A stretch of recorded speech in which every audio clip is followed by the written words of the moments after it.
There are challenges, and as you build, whatever stage you're at, you need to understand those challenges. And as we were saying at the start, market, no one sees more brands than and you see those challenges and you see it from both sides. So I'd really love you to talk about, what kind of gives that little, oh, this is interesting, and so what interests you and what interests the customer? How do brands rise to the top? What's the special elements? What's the special sauce? The special sauce, Tricky question. I guess the first thing I'd say is when we're looking at a brand, of course we're looking at the hard things like the packaging, the product quality, the pricing, the positioning, sort of assessing all of the things that are on paper. But the fact of the matter is you can't analyze your way to a good brand.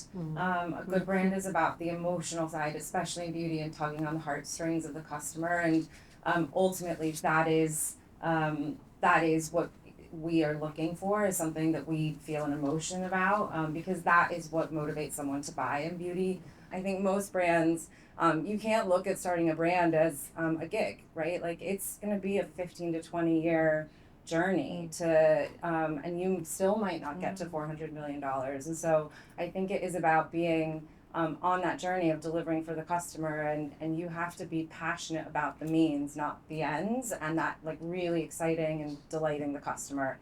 And those are the brands, like you can really feel when it's genuine. You can really feel if that's what a founder cares about, if they care about their product and they care about their consumer, the way that Estee was talking, like that's the realness that we're looking for. Yeah. And so Claire, I really wanted to talk to you about that because, it is that visibility and clarity, because you've got to say a lot when you come into a store, knowing they'll have already seen a lot, and land them. First they've got to find you, and then they've got to be able to shop from you and connect with the stands. What are the things that why is the shopper coming into a store that you understand, and what are the things that you think about to translate into the fixture? We interview the founders ourselves to understand what do they want, what makes you tick, because you are in your gondola end, the glamorous piece of furniture, there needs to be a tiny bit of you. Your DNA needs to sit in that.